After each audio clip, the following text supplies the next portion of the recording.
해법을 찾는 토론 이슈엔 직설 시작하겠습니다. 이재용 삼성전자 부회장이 오는 13일 가석방으로 자유의 몸이 됩니다.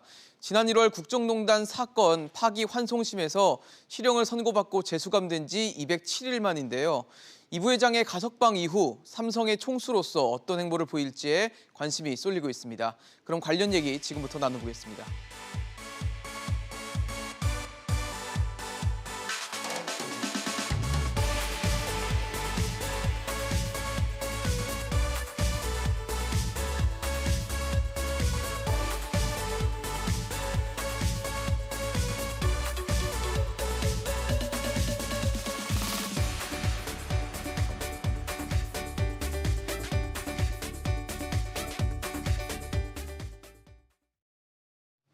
네, 오늘 함께해 주실 세 분 소개하겠습니다. 현대경제연구원 최양호 고문, 정동근 변호사, 김수민 시사평론가 나오셨습니다. 어서 오십시오. 네, 반갑습니다. 네, 법무부가 이재용 삼성전자 부회장에 대한 가석방을 결정했습니다. 13일 오전에 나온다고 하는데 박범계 장관은 그런 얘기를 했죠. 이재용 부회장의 가석방에 대해서 뭐 사회 감정, 수용 생활, 태도 이런 것들을 고려해서 결정을 했다. 그리고 코로나 장기화로 인한 경제 상황을 고려했다는 얘기를 꼭 했는데 어떻게 보셨습니까? 일단 뭐 환영을 하고요. 지금 분초를 아끼면서 여러 가지 결정을 해야 되는 굉장히 세계적인 위기에 있기 때문에 또 와서 사실 어떤 보상적인 그런 부분들을 분명히 이제 치열하게 하셔야 될 것 같은데 그런 반면에 또 외신들을 좀 제가 봤더니만 예. 외신들은 재미난 얘기들을 많이 했어요. 글로벌 기업 삼성에 이제 앞으로 대주주가 돌아오기 때문에 이건 세계 경제에 영향을 미칠 수 있는 일이라는 로이터의 부터 네. 그다음에 블룸버그 같은 데는 문 대통령의 딜레마가 반영된 거 아니냐.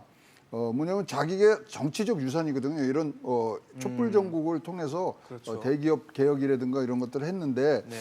지금 차기 대선을 앞둔 당을 돕는 그런 모양 아니냐는 비판까지도 쭉 있는데요. 어쨌거나 지금 이 박범계 장관이 얘기를 했듯이 글로벌 경제 현안이 굉장히 지금 치열하게 이제 하고 있는 상황에서 사실 한 손이라도 더 도울 수 있는 부분들이 있다면은 환영을 합니다만은 아쉬운 점들이 조금 있긴 합니다. 진짜로 일할 수 있는 그 위치에 가 있느냐 네. 이런 부분들은 아직까지 좀 더 우리가 지켜봐야 되지 않겠냐 보입니다. 사실 가석방 결정이 나오기 전부터 이 가석방을 해야 된다 말아야 된다를 두고 찬반 논란은 있어 왔는데 결과적으로는 일단 가석방 결정이 됐습니다, 변호사님. 네.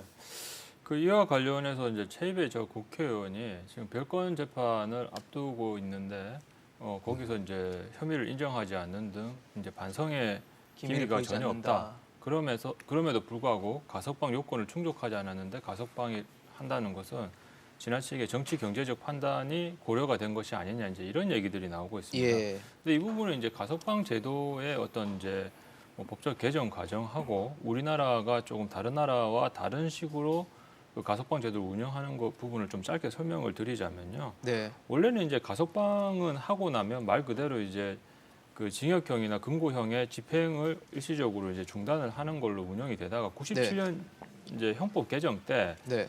그 가석방을 하면서 원칙적으로는 이제 보호 관찰을 필요적으로 부과를 하게 됐습니다. 근데 이제 그게 어떤 의미라고 하냐면 네.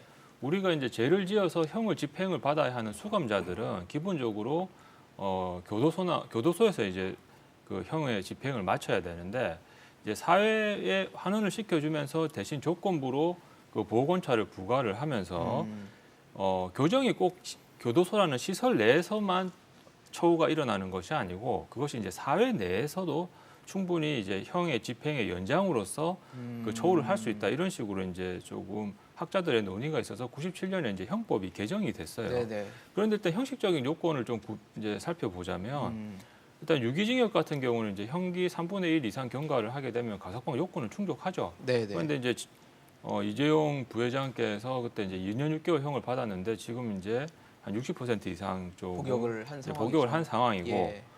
그리고 이제 가장 크게 이제 최입의 전 국회의원이 지적하는 것이 이제 반성의 기미가 없다라고 했는데 근데 이건 사실 좀 법적으로 봤을 때 말이 전혀 안 되는 부분입니다. 왜냐고 하면요.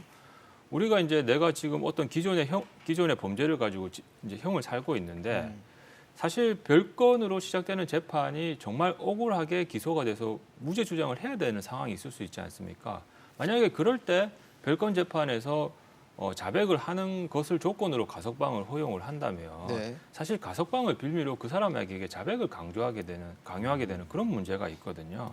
그리고 실제로 이제 가석방 제도가 비교법적으로 어떤 차이가 있냐고 하면 이제 우리나라나 일본 같은 경우는 가석방을 결정을 법원에서 관여하는 게 아니고 법무부 장관이 행정처분 형식으로 진행을 하는데 가석방은요. 예. 네. 근데 이제 프랑스하고 이탈리아 같은 경우는 법원에서 결정을 합니다. 근데 이게 어떤 중요한 차이가 있냐고 하면 예.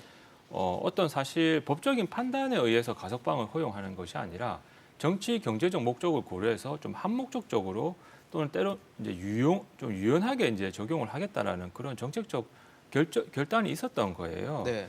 그래서 지금 이제 우리나라 모든 국민들을 비롯해서 각계 전문가들 여론조사를 좀 했더니만 이제 경제 5단체를 비롯해서 그 보수적이라고 이제 알려져 있는 유림 그리고 지방 상공회 이런 데서 이제 사실상 지금 코로나 사태로 침체된 경기를 우려해서 이재용 부회장의 그 가석방을이나 사면을 대부분 찬성하고 있는 상황이거든요.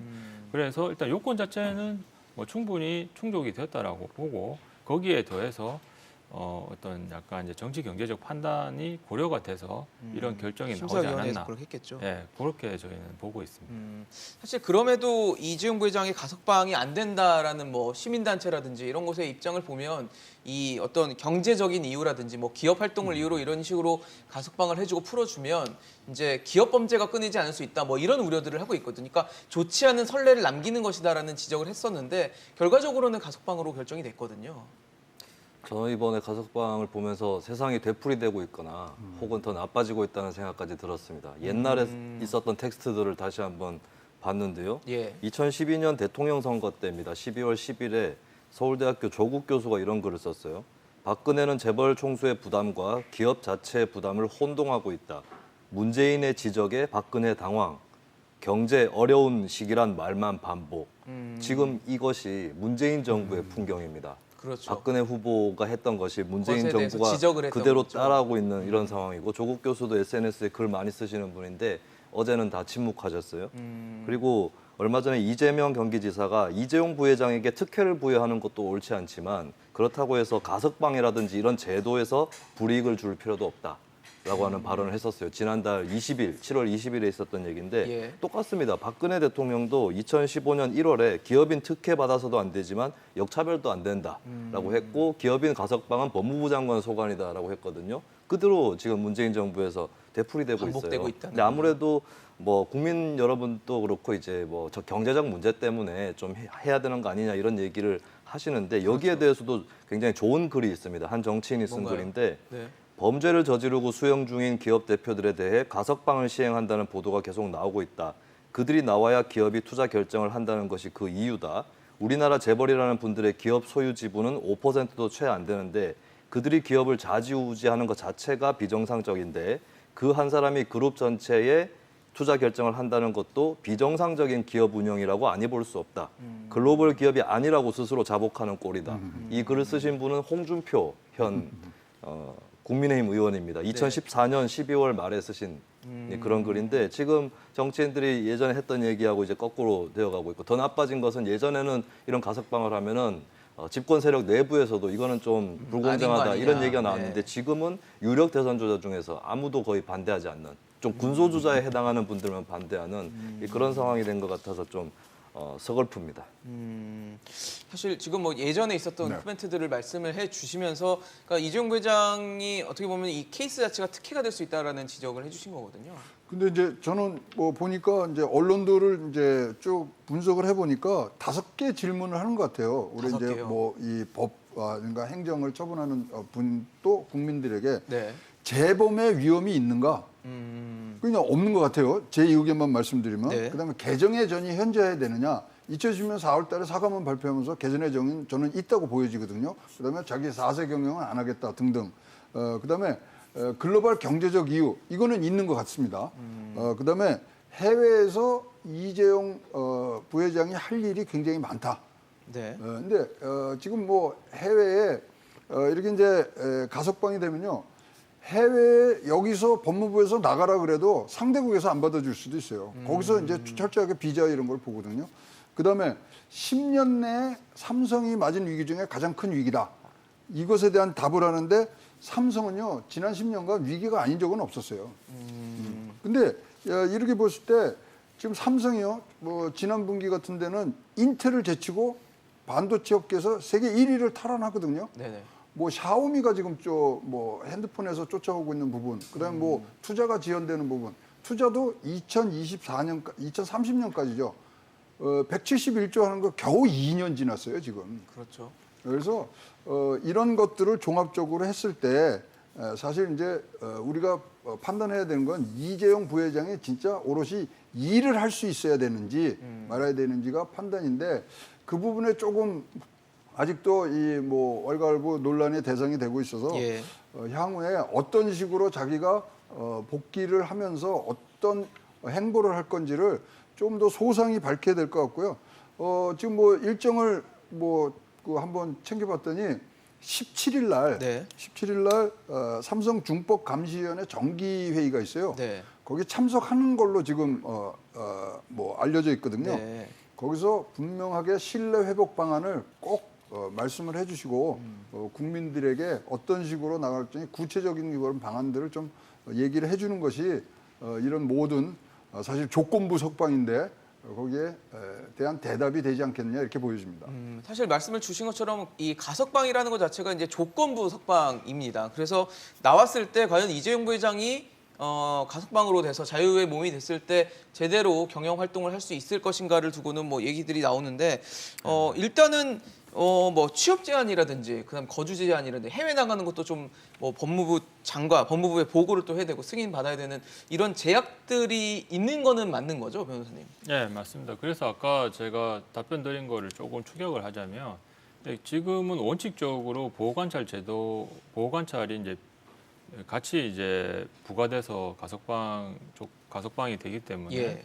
사실 이것을 그래서 반쪽짜리 자유라고 보통 표현을 해요. 근데 예외적으로 지금 형법 단서에 보면 뭐 법무부 장관이 이제 인정하는 경우에 예외적으로 이제 취업 제한을 풀어줄 수도 있다. 네. 뭐 이런 이제 그 규정이 있기는 있는데 이번에는 뭐 취업 제한 규정 이런 부분은 풀리지 않았고요. 예. 그다음에 아까 말씀드렸던 보호 관찰도 그냥 부과가 됐습니다. 이제 그 부분까지 뭐 해주는 것은 뭐 지나치게 과하다 이런 이제 뭐 내부 반대 의견이 있었다고 전해지기는 하는데요. 그런데 지금 이제 이재용 부회장이 그 받은 제목 중에는 소위 이제 특정 경제범죄 가중처벌에 관한 법률, 우리가 줄여서 네. 특경가법이라고 하는데 거기 이제 횡령죄가 포함이 돼 있어요. 그러다 보니까 밀접 관련 기업에 이제 5년 이상 취업을 하지 못하게 되는데 네네. 법무부에서도 이제 이 부분을 올해 2월 15일 날 이제 삼성 측에 전달을 했었죠. 취업 제한이 돼야 된다. 네. 근데 이건 이제 법 형식상으로 그런 거고. 네. 근데 사실 이제 뭐 가석방으로 나오는 많은 총수들이 직간접적으로 경영을 합니다. 왜냐하면요, 우리가 이제 이재용 사장이라고 하지 않고 이재용 부회장이라고 하지 않습니까? 그렇죠. 그래서 이제 사실 오너 일가들은 대부분 그 법인 등기부 등본상에 등기 이사로 올라와 있지 않아요. 그러니까 소위 이제 뒤에서 회장이라는 타이틀을 네. 달고 뭐 회장은 사실 법적인 지위는 아니에요. 그래서 무보수로 사실 회장이라는 명목하에 어떤 이제 경영에 영향을 미치는 거에 대해서 그걸 가지고 뭐 사실 단속을 하거나 하는 건 사실상 불가능하거든요. 근데 이제 보호관찰이 붙었기 때문에 사실 네. 해외 출장이나 공식적인 대외적 활동 부분은 어느 정도 제약이 있겠지만 사실 뭐 취업 제한 규정 때문에 근본적으로 삼성 경영에 간섭을 못하는 것은 이제 아니다. 이제 이런 문제가 하나 이제 그렇게 이제 평가를 할 수가 있고요. 예. 사실 이제 고 이건희 회장 시절만 하더라도 이제 소위 이제 총수랑 미래전략실, 우리가 이제 줄여서 미전실이라 하죠. 그렇죠. 각 계열사 사장 해서 이제 소위 삼각 편대라고 이제 하는데 이제 거기서 이제 삼성 전체가 이제 운영이 되던 구조였어요. 그래서 이제 총수 일가에서 비전을 제시하고 미전실에서 이제 각 계열사마다 충돌되는 업무 등을 이제 조율을 하고 네. 이제 계열사 사장들이 이제 실무를 뭐 담당하는 이런 구조였는데 지금 최근 잘 아시다시피 미전실이 지금 폐지가 되지 해체됐죠. 않습니까? 네. 삼성이라는 기업이 사실 올라운드 기업이고 뭐 굳이 이제 비유를 하자면 종합 선물 세트 같은 기업이기 때문에 사실 이 계열사 간의 이제 업무 충돌 문제나 분업화 문제에서는 총수의 어떤 그 조율이 반드시 필요한 상황입니다. 실제로 뭐 소비자들한테 잘 알려진 스피커 중에 이제 하만 카돈이라는 스피커가 있는데 그렇죠. 그게 이제 미국의 이제 하만 인터내셔널 기업에서 생산하는 건데 그게 2016년에 삼성이 한 9조 정도의 인수를 하고 최근 5년 이상 더 이상 M&A를 하지 않았지 않습니까? 그러니까 원래는 이제 외국 같이 뭐 전문 경영인 체제가 유지가 되는 기업들 같은 경우는 그 차원에서도 이미 투자 결정을 할 수 있어요. 그런데 아직까지 한국에서는 이런 재벌제 체제 하에서는 사실 오너 일가의 결정 없이 계열사 사장단 차원에서 자체적으로 어떤 대규모 투자를 전문 하기는 경영인이 사실- 결정하기는 예. 어려운 구조다라는 말씀이시죠. 예, 그래서 여기서 이제 좀 추가를 드리자면 얼마 전에 이제 문재인 대통령하고 바이든 대통령이 사실 정상회담을 하면서 뭐 비공식적으로는 백신과 삼성 공장 이제 파운데리 설립과 관련해서 이제 수합 협상을 했었는데 네. 제가 생각한데는요. 바로 사면을 하게 되는 것보다 일단은 가석방을 해놓고 근데 가석방에는 취업 제한이라는 어떤 단서가 붙으니까 네네. 그 다음에 사면으로 자연스럽게 연결된 명분의 토대가 마련될 수 있어요. 가석방 사면으로 해놓으니까 가는 길이다라는 뭐 우리가 이제 말씀이신가요? 나라 경제나 이런 걸 생각을 해서 네. 이재용 부회장을 가석방을 해줬는데 그 해주고 나니까 취업 제한 문제 때문에 조금 행동에 제약이 있더라. 그래서 특별 사면으로 가자 이렇게 해서 다음 어떤 그 특사 선택을 함에 있어서 소위 이제 정치적 부담을 덜려는 포석을 좀 미리 깔아둔 측면도 있습니다. 뭐 그렇게 종합적으로 평가할 수 있을 것 같습니다. 지금 사실 뭐 이재용 부회장이 일단은 경영에 복귀할 수 있는 여건 자체는 마련이 됐지만 굴레들은 지금 뭐 속박이 아직 완전히 풀렸다고 보기엔 좀 어려운 상황이어서 지금 뭐 박범계 장관이 얘기했던 뭐 경제 상황을 고려한 그런 결정에 과연 부응을 할 수 있을지도 좀 미지수다라는 평가들도 있거든요. 경영 일선의 복귀를 대놓고 하는 것은 못하겠죠. 취업 제한에 걸려 있는 그렇겠죠. 부분이 있고 예. 그리고 국민의 법상식은 어쨌든 간에 뭐 무보수든 등기 임원이 아니든 간에 부회장씩이나 되는 사람이 나 취업 상태 아니다라고 아무것도 그렇게 안 내세우는 한다는 거에 게. 대해서는 좀 동의하지 않으실 분들이 많이 있을 것 같습니다. 그런 상황에서 바로 대놓고 복귀하기는 어려울 것 같은데 근데 뭐 사실 이게 회색지대가 굉장히 많은 영역이죠. 네. 네, 사실은 옥중에서도 어느 정도 가능할 수 있습니다. 그리고 심지어는 아무 말도 안 했는데도 가능할 수 있어요. 저는 만약에 가석방이 됐는데 삼성에서 대규모 투자를 결정한다거나 네, 네. 이런 일이 벌어질 수도 있다. 이재용 부회장이 아무 말도 안 해도 네, 이런 것까지 어떻게 할 수 있느냐라는 건데 저는 여기서 좀 거꾸로 생각했을 때 그러면은 감옥에 계속 있어도 상관없는 거 아니었나 예, 그런 생각도 한편으로는 듭니다. 그리고 이게 좀 묘하게 된 건데 삼성 입장에서도 뭔가 사면이라든지 더 좋은 결과를 받기 위해서 가석방 이후에 그룹 차원에서 또 뭐 회사 차원에서 결정이 있을 거예요. 그러면 또 그걸 보면은 또 이거 가석방하고 다 거래하려고 이런 식으로 하는 건가? 진작에 왜 투자하지 않았나? 이런 얘기가 또 나올 수도 있는 거거든요. 이게 복잡하게 굉장히 얽혀 있는 그런 부분인데 이 중에서는 이제 윤리적으로 혹은 법적으로 뭐라고 할 수 있는 부분도 있고 그러지 못할 부분도 있고 이런 것들이 좀 엉켜 있다고 저는 생각이 됩니다. 다만 저는 안타깝거나 좀 화가 나는 것은 대놓고 일종의 뭐 법무부 장관의 언급도 그렇고 대놓고 그것을 거래할 수 있다라고 하는 이것이 뭐 조금 철든 국민들이라면 다 알 수 있을 정도로 느껴지는 거거든요. 그리고 국민들도 이제 현실 경제적인 그런 이유를 또 생각하다 보니까 다수가 찬성을 하는 것 같은데 이 사태가 이 지경까지 오게 된 것 자체가 좀 유감스럽다. 애초부터 이런 비윤리적이고 불법적인 경영을 하지 말았어야 되는 거다라는 생각을 원론적으로 다시 하게 됩니다. 네. 근데 사실 네. 전례를 보면요. 예. 좀 재미난 얘기가 있어요. 일단 특정경제가중처벌법에 네. 취업이라는 게 규정이 모호합니다. 취업이라는 것은 취업이라는 것 규정이. 자체가 뭐 법무부 장관이 그걸 해야 되는데 네. 자 근데 과거 사례가 두 건 있죠. 김승현 회장 하나. 회장직을 유지합니다. 네네. 예, 그다음에 최태원 회장도 SK도, 네. 무보수 미등기로 회장직을 계속 유지해서 가석방 됐을 때도 회장으로서의 역할을 계속 했거든요. 그다음에 S식품 사장 같은 경우는 7개월 만에 법무부에서 이거를 뭐 소위 말하는 이 취업을 하게 해주는데 지금 뭐 법률 하시는 분들이 더 잘 아시겠지만 미등기서예요. 예. 그래서 취업 제한이 이게 걸리는 거 아는 거에 대한 아주 굉장히 좁게 해석하는 부분들에서는 안 걸릴 수도 있다는 얘기까지 지금 나오는 걸 봐서 일단은 광범위하게 이 경영 일선에는 복귀를 할 것 같고요. 사실 또 그렇게 함으로 해서 지금 조금 더 상승 동력을 마련하는 것이 사실은 또 뭐 국민들이 바라는 일부의 그런 바람 중에 하나라고 보여지기 때문에 네. 과거 예로 봤을 때 뭐 저는 뭐 광범위하게 지금 뭐 빨리 가서 결정할 걸 결정하는 그런 부분들이 있어야 된다고 생각을 합니다. 네. 근데 지금 사실 말씀을 주신 것처럼 경영 활동의 제약이 얼마나 될 것인가, 실제적으로는 이재용 부회장이 회사의 오너로서 영향력을 발휘할 것이다. 뭐 각종 전망들이 나오는 상황 속에서 지금 현재 이재용 부회장에게 남아있는 게 사법 리스크도 있어요. 재판을 진행 중인 것도 있고 앞으로 남겨둔 재판도 있는데 일단 삼성물산 제일모직 합병 관련한 재판 1심 재판 지금 진행 중이고요. 그다음에 프로포폴 관련 투약 혐의, 불법 투약 혐의도 19일부터 재판이 열린다고 하니까 그럼 꼭 결국 나와서도 또 재판을 받게 되고 재판을 받았을 때 뭐 나중에 판결이 난다면 다시 들어갈 가능성도 있다라는 거는 이런 전망에 대해서는 좀 현실성 있는 얘기라고 보십니까? 예, 현실성이 있지만 결론부터 좀 말씀을 드리면 오늘 계속 두 갈씩 발언을 하는데 좋습니다. 두 저는 가지. 네. 뭐 다시 수감될 가능성은 크지 않다라고 개인적으로 전망하고 크지 않다고 있습니다. 보세요? 이게 이제 법적인 설명 드리기 전에 지금 이제 재판 현황을 좀 정리를 하다 보면 예. 지금 삼성물산 제일모직 합병과 삼성바이오로직스 우리가 줄여서 삼바라고 하죠. 예. 삼바 회계부정과 관련해서 자본시장법 위반으로 지금 하나 재판을 받고 있고, 그렇죠. 그 다음에 검찰에서 이제 프로포폴 투약, 이제 마약류 관리관합법 위반으로 처음에는 약식으로 기소했습니다. 벌금 네. 5천만 원에 대해서. 그러니까 약식은 이제 뭐 이제 제가 확실해 보이는데 뭐 굳이 징역형까지 선고할 게 있나? 그래서 처음부터 이제 간단하게 약식이라는 절차를 통해서 벌금만 선고해 주세요 이런 절차인데 법원에서 직권으로 정식 재판 회부를 했어요. 근데 그 프로포폴 건 말고 예. 별도로 지금 또 중앙지검에서 하나 더 수사받고 있습니다.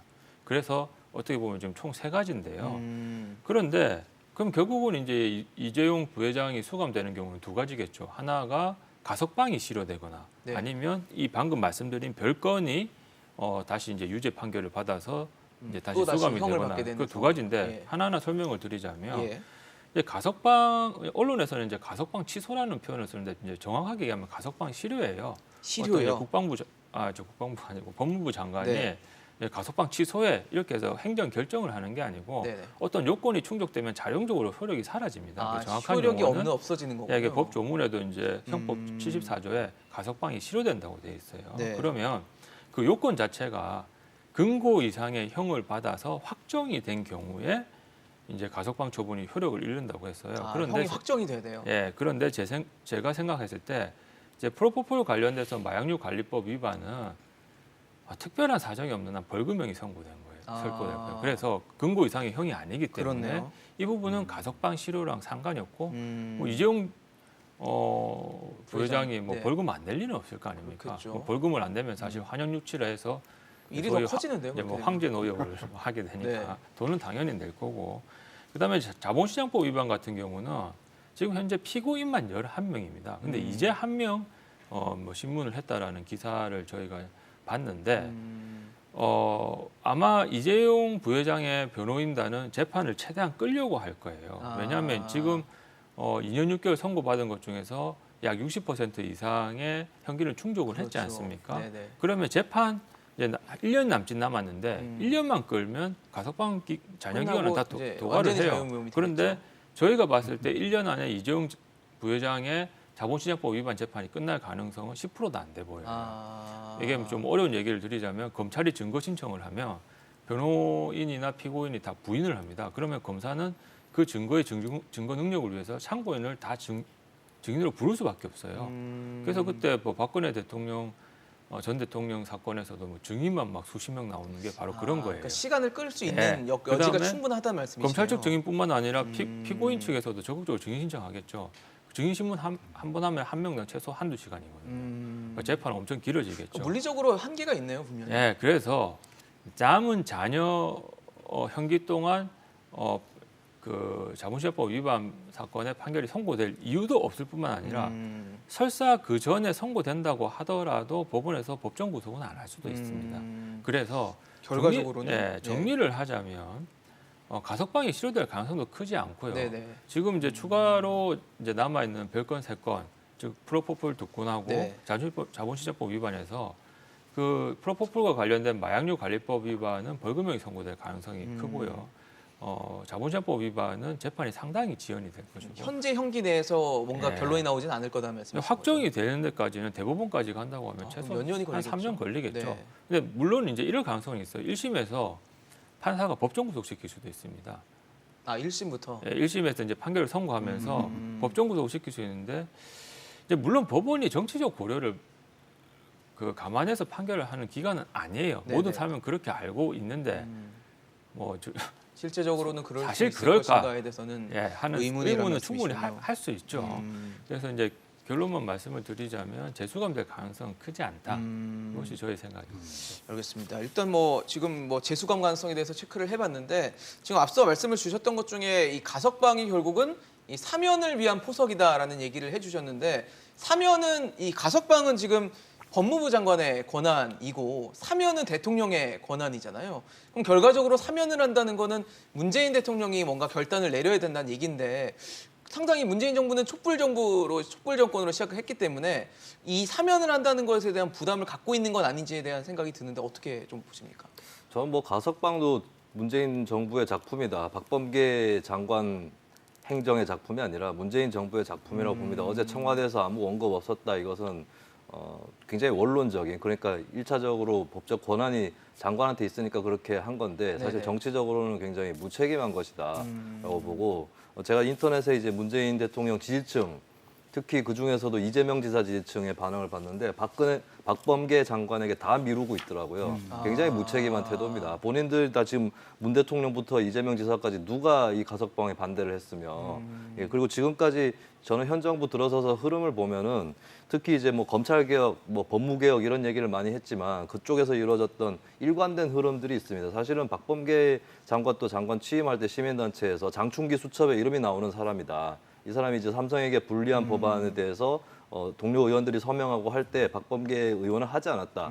이런 것들이 이제 나오고 삼성과 유착설이 제기됐던 그런 장관이기도 한데 네. 사실 그 문재인 정부 들어서서 흐름들을 보면은 이 뭐 삼성 바이오로직스라든지 이런 문제들 사실은 이제 일선 검찰들이 좀 맹렬하게 수사를 했습니다. 네. 근데 그 검사들은 어떻게 되었느냐? 예를 들면은 이복형 검사 같은 경우는 대전으로 좌천성 발령이 났고요. 그리고 국정농단 특검에도 파견을 했었던 강백신 검사는 통영으로 발령이 나서 서울까지 오가면서 국정농단 재판을 했었어야 했습니다. 사실은 이거 잘 따져보면 뭐 추미애 장관이든 박범계 장관이든 그렇게 뭐 재벌 개혁에 걸맞는 법무 행정을 한 사람들은 아니었고, 특히나 삼성바이오로직스 문제가 수사심의위원회로 갔을 때 그때 수사심의가 시간을 끌고 또 뭐 불기소 권고하고 그 다음에도 빨리 결정이 안 내려지는 이 상황에서 추미애 장관은 윤석열 총장하고만 싸웠지 이런 문제에 대해서 이런 방구하지 않았거든요. 저는 문재인 정부가 촛불 얘기하는 것은 굉장히 사치고 기만이다라는 생각을 합니다. 이것은 저는 이제 본색이 드러난 것이고, 이 흐름대로 가면은 이재용, 박근혜, 이명박 전 대통령까지 엮어서 이제 사면을 하는 그 그림으로 갈 수밖에 없지 않은가. 그리고 이 가석방은 그 중간 단계, 네네. 일종의 간보기 단계에 불과하다고 봅니다. 결과적으로는 사면을 선택할 것이다라는 얘기시네요. 그렇습니다. 그리고 가석방과 사면 사이에 뭔가 프로젝트들이 또 있겠죠. 국민들의 연결을 희망에 계속 지어서 부응하는 그런 것들이 또 있을 것이겠죠. 갈 수도 있다라는 전망을 지금 개인적으로 해주신 건데 어떻게 보세요? 고모님도 그렇게 예상하십니까? 아니 저는 뭐 지금 시나리오가 굉장히 탄탄하게 네. 잘 짜여진 시나리오고 그대로 가는 것이 맞지만 지금 대선이라는 또 이벤트가 그 있죠. 팩터가 있기 때문에 예. 자 9월 이후 이제 뭐 또 10월 되면은 양당의 대선 후보가 정해지면요 이거 마음대로 못합니다. 그래서 지금 대선이라는 변수를 어떻게 이 사면하고 연결되느냐 그것을 봐야 되고요. 또 대통령이 이제 뭐 후보가 정해진 이후에는 이거는 뭐 어떻게든지 논의 과정을 거쳐서 가야 될 부분들이라서 대선 후보와요. 예. 그러니까 이거는 사면은 쉽지 않을 거다. 그리고 어쨌거나 내년도 7월이면요. 예. 임기가 형기가 끝나죠. 형기가 끝나요. 네, 그렇죠. 그래서 이거 사면까지 갈 이유는 없고 그 현실적으로. 이후에 이제 복권을 한다든가 이런 새로운 정부에서 해야 될 일이지. 네네. 사면 논의는 계속되지만 사면까지는 갈 수 있는 정치적 여건은 안 돼 있다고 보여집니다. 변호사님께도 좀 여쭤보고 싶어요. 사면 가능성에 대해서는 좀 어떻게 보십니까? 뭐 사실 뭐 정확하게 얘기하면 뭐 며느리도 모르는 그렇죠. 뭐 뭐 누가 알겠습니까만 뭐 그런 뭐 여건이나 뭐 분위기라든지 예. 네, 시나리오적인 부분은 분명히 체크를 할 수 있겠죠. 예, 그런데 저는 사면 가능성이 크다고 봅니다. 크다고 보세요? 예, 왜냐면요. 일단은 아까 이제 뭐 형식적 법 논리로 말씀을 드리면 이제 네. 가석방에는 이제 보호관찰 제도가 지금 이제 이재용 부회장한테 붙었고 거기에다가 취업 제한 규정까지 붙었어요. 근데 과거 고 이건희 씨 이제 네, 고 이건 회장, 네, 시절에도 그때 이제 노태우 대통령한테 이제 뭐 100억 뇌물권, 비자금이 그다음에 있었죠. 이제 비자금 리스크 이런 걸로 뭐 징역 2년에 집유 3년, 또 징역 3년에 집유 4년 이렇게 네, 이제 차명계좌로. 받았어요. 근데 네. 이건희 회장 같은 경우는 사실 그때 집행유예를 받아서 실형을 받지는 않았습니다. 그런데 이제 뭐 일각에서 사실 이제 뭐 전자의 경우에는 사실 IMF 오기 직전에 이제 정부에서 미리 포석을 깐 거 아니냐. 그다음에 이제 97년도니까. 부자의 경우에는 이제 평창 동계올림픽 유치 때문에 뭐 그런 이제 명분을 내세워서 이제 뭐 한 게 아니냐라는 한 게 예. 아니냐 이런 이제 시각이 있긴 있는데 사실 이제 이건희 회장이 그 사면 이후에 정말 대규모 투자를 했었죠. 그렇죠. 그래서 뭐 일각에서는 조단이었죠 그때. 뭐 삼성 때문에 뭐 IMF 졸업했다 이런 얘기도 있는데 물론 그게 뭐 그 당시 국민들의 금모으기 운동도 있고 뭐 전 국민이나 전 이제 경제인들이 다 같이 열심히 했던 그렇죠. 부분은 있고 그다음에 실제로 또 뭐 평창 동계올림픽도 유치했다 이런 전력이 사실 있기 때문에 네. 뭐 사면을 고려하지 않을 수가 없어요. 그리고 무엇보다도요. 지금 사실 이제 어떻게 보면 광복절 특사가 임기 내에 지금 마지막 특사인데 네네. 지금 기간이 한 5일밖에 안 남았지 그렇죠. 않습니까? 그런데 지금 언론에서 보도되는 거는 이번 광복절 특사에는 뭐 특사가 없다 이런 얘기가 좀 나오고는 있어요. 그게 공식적으로 청와대에서 발표한 거는 아닌데 예예. 그래서 사실 이게 이제 그러면 연말이나 내년 초에 뭐 이제 명절 특사나 뭐 이런 이제 뭐 성탄절 특사나 뭐 이런 거에 대해서도 가능성이 있다라고 얘기가 나오고 있는데 정부에서는 이렇게 할 수는 있어요. 만약에 이제 가석방만 이제 뭐 허가를 해줬음에도 불구하고 지금 이제 뭐 한미 정상회담에서 백신과 이제 파운드리 공장과 관련해서 일종의 이제 수합 형식의 네. 그 계약을 뭐, 네. 뭐 계약이라기보다는 이제 예, 면담 서로 주고받는 네, 것에 대한 어떤 얘기를 일종의 했죠. 협의가 예. 있었지 않습니까? 근데 이제 뭐 가석방만 해서 그게 잘 마무리가 되면 다행이에요. 네네네. 근데 좀 아시겠지만 지금 뭐 미국 내 텍사스를 비롯한 5개 부지에서 부지 선정도 안 된 마당에 그러니까요. 풀어줬는데 막상 생각보다 대규모 투자가 덜 일어나거나 어떤 그런 부지 선정이나 이런 부분에서 문제가 발생한다면 좀 해주려면 제대로 해주지. 괜히 어중간하게 해주고 욕먹는 거예요. 그러니까 우리가 뭐 남 도와줄 때 제대로 안 도와주면 도와주고 욕먹지 않습니까? 뭐 가만히 있으면 중간으로 간다는 예, 중간에 얘기죠. 들어가는 이제 그런 문제가 있을 수가 있고요.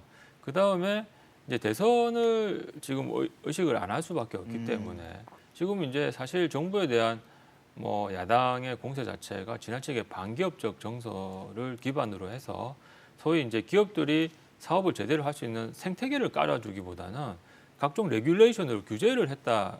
또 그 덕에 사실 뭐 경제가 조금 망가졌다는 이런 비판이 있을 수 있는데 이런 예. 반기업적 정서가 연장이 되는 거는 사실 정부에도 타격이 크고요. 무엇보다도 가장 객관적으로 어떻게 이제 대선에 써먹을 수 있는 게 이런 게 있을 수 있겠죠. 제일 확실한 게 뭡니까? 지금 삼성 반도체가 우리나라 수출의 25%를 차지하고 있거든요. 그런데 교시경제 지표만큼 좋은 게 어디 있어요? 제일 뭐 식상하게 하는 게 경제 성장률 얼마다, 뭐 술출 실적 얼마다. 그 여당 측에서는 필요하거든요. 근데 그것이 확보가 안 되면 사실 지금 가석방 해준 게 또 무슨 의미가 있겠습니까? 저는 또 예상을 하기에 별건 재판으로 수감될 가능성이 적다고 보고는 있겠지만 그러니까요. 근데 만약에 또 뭐 되게 엄격한 판사를 만나가지고 법정 구속이라도 돼버리면 네네. 정말 이거 소위 말해서 무슨 짓 한 거 아니에요? 예. 괜한 짓을 했을 수도 예. 있다라는 말씀이신 거죠. 예. 그렇게 됐을 경우에. 그래서 뭐 종합적으로 이 정도 말씀드릴 수 있을 것 같습니다. 예. 사실 그러니까 지금 걱정하시는 건 그런 거예요. 가석방으로 일단 뭐 경제 여건 이런 거를 고려해서 이재용 부회장을 가석방을 했는데 실제로 나와 봤더니 뭐 별 효과가 없더라. 이재용 부회장이 뭐 경영에 큰 영향을 주지도 못하고 삼성이 지금 뭐 현재 위기다는 상황을 뭐 타개하지도 못하고 뭐 이러지도 저러지도 않는 상황으로 흘러가면 결국 이 정부에서 그리고 결정한 가석방이 큰 의미가 없었던 거 아니냐라는 어떤 비판에 올릴 수도 있겠다는 생각이 들거든요.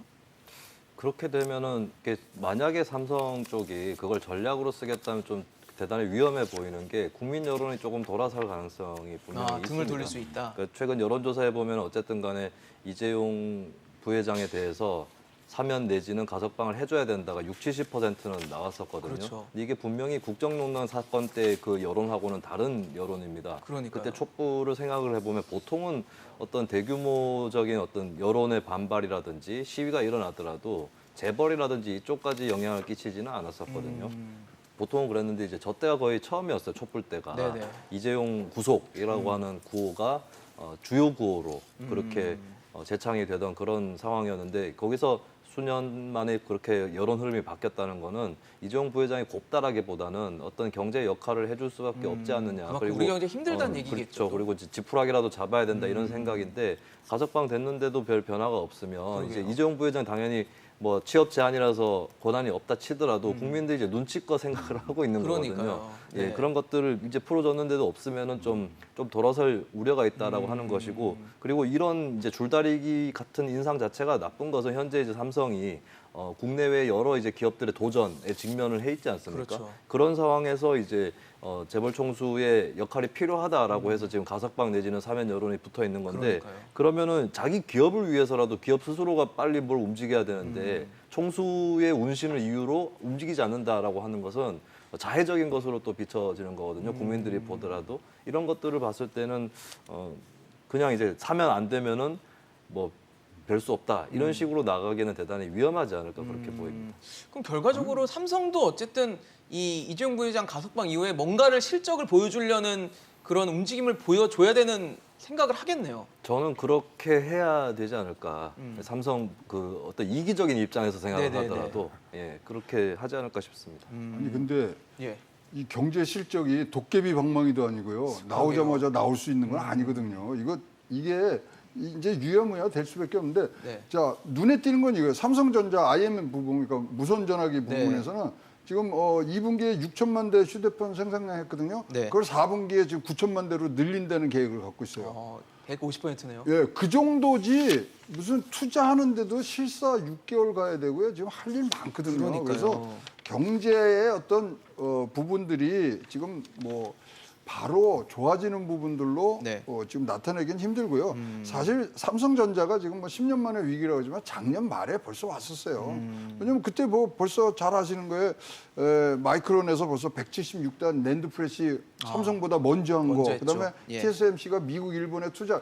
그때 벌써 위기는 와 있었기 때문에 지금 이제 와서 뭐 M&A를 한다 그래도 그거 실사만 해도 6개월 이상 걸린다 그래요. 지금은 대선하고 엮여 있기 때문에 지금 이제 차곡차곡 어떤 신뢰를 쌓아가는 건 그런 모습만 보여주면은 될 것 같고요. 미국에 지금 뭐 우리 뭐 5군데 얘기하지만 네, 그거 네. 빨리 왜 안정하냐는 그러게요. 얘기하잖아요. 그것도요. 지금 평택에 평택 3날 반도체. P3 네. 그거 하는데 지금 온갖 사람들 다 붙어 있어요. 시안에 지금 증설하고 있어요. 그렇죠. 미국 투자가 급할 이유는 하나도 없습니다. 아, 그래서 이거는 삼성은 삼성대로 페이스대로 지금 가는 거고요. 근데 뭐 176단 났을 때 그때는 난리가 났었죠. 그러니까요. 근데 나와서 보니까 뭐 수율이라든가 품질은 안 좋거든요. 아. 근데 그거를 하반기에 삼성은 냅니다. 등등의 여러 가지 지금 뭐 이제 눈에 보이는 것들이 이제 나오겠지만 경제에 어떤 도움이 되는 것보다는 삼성이 앞으로 갈 방향. 그러니까 저거죠 시스템 반도체 비전 선포식 할 때 2030 그래갖고 그렇죠. 뭐 170조 하는데 그거를 어떻게 가시화하는 부분들로 이재용 부회장이 소위 말하는 길을 내는 거 이것이 중요하다고 저는 생각합니다.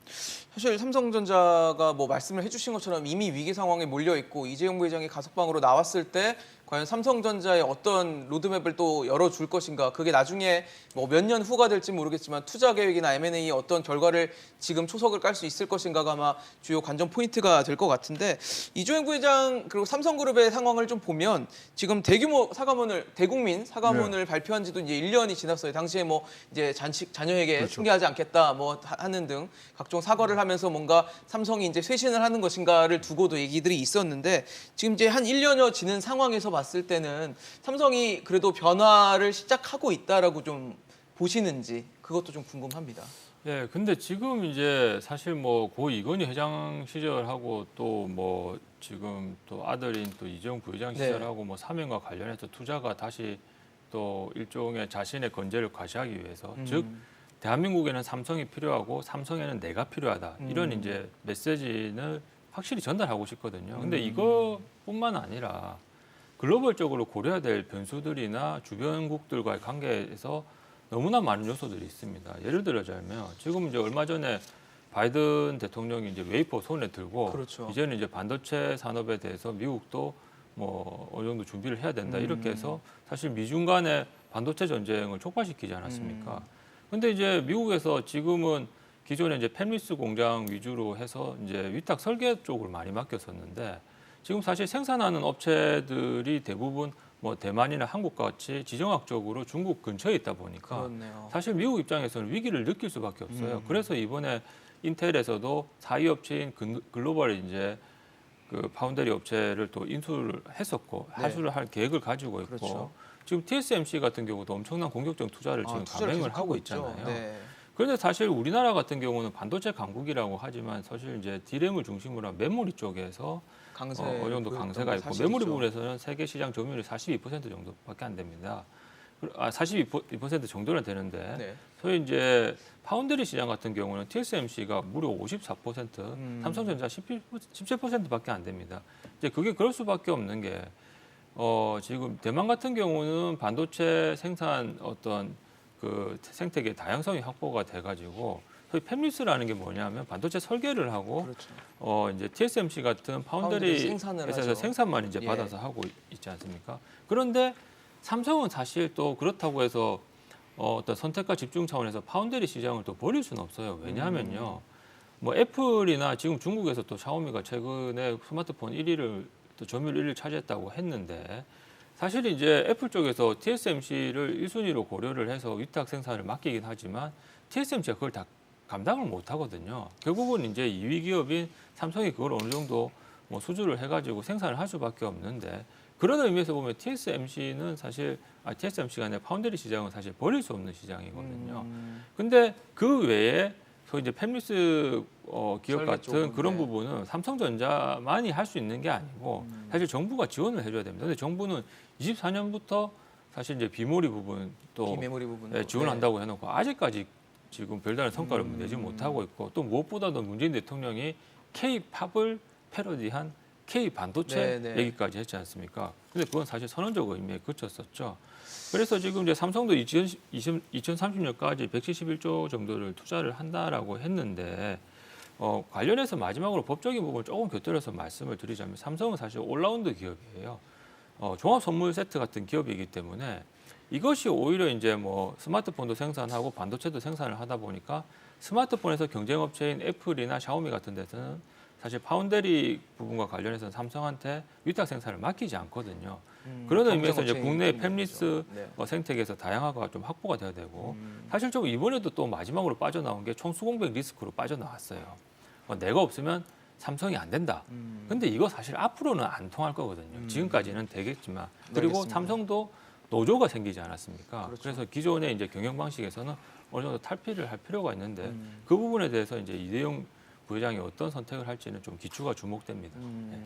평론가님께도 짧게 좀 여쭤볼게요. 네. 지금 뭐 어쨌든 사과한다고 쇄신하겠다고 한 지 1년 지났는데 변화가 있다고 보십니까? 글쎄요, 뭐 이제부터 보여줘야 될 거고 저는 당장에 지금 이재용 부회장이 받아야 되는 다른 재판들이 있습니다. 그렇죠. 특히 이제 제일모직 삼성물산 합병에 합병 관련된 관련해서. 삼성바이오로직스 분식 회계형에 분식 회계도 관련된 그 재판부터 정상적으로 받는지 안 받는지가 관건이다. 지난번처럼 준법감시위가 갑자기 양형 거래하듯이 그렇게 뜨고 이런 식으로 하면 안 된다라고 하는 것이고 우리 헌법에는 사회적 특수계급의 존재를 인정하지 않고 있습니다. 그것이 지켜지는지부터 봐야 될 것 같고요. 그리고 헌법 얘기했으니까 하나만 더 말씀드리면 이 재벌이라든지 자본 이쪽에서는 헌법 119조 2항에 대해서 좀 비판적입니다. 경제민주화 조항이 있는데 근데 그러면서 제1항을 그 반대 태제로 들거든요. 근데 1항이 뭐냐면 대한민국의 경제 질서는 개인과 기업의 경제상의 자유와 창의를 존중함으로 한다. 근데 지금 한국의 재벌이나 자본 이걸 지켰는지 저는 묻고 싶습니다. 오히려 예, 노동자들 탄압하는 거 개인의 경제상의 자유, 억압할 수 창의를 있는 억압한 것이고 자기 기업의 횡령 배임해가지고 정치 권력과 결탁하는 거 그리고 다른 기업 후려치기 하는 거 이런 것들 다 기업의 자유를 오히려 침해하는 거거든요. 그 스스로의 그 굴레에서 벗어나와야 된다라고 하는 것을 좀 말씀드리겠습니다. 알겠습니다. 이재용 부회장 가석방이 결정됐습니다. 이재용 부회장이 나옴으로써 삼성에는 어떤 변화가 있을까요? 지켜보도록 하겠습니다. 오늘 최양호 고문, 정동근 변호사, 김수민 평론가와 함께했습니다. 이슈앤 직설 오늘 준비한 소식은 여기까지입니다. 지금까지 시청해주신 여러분 고맙습니다.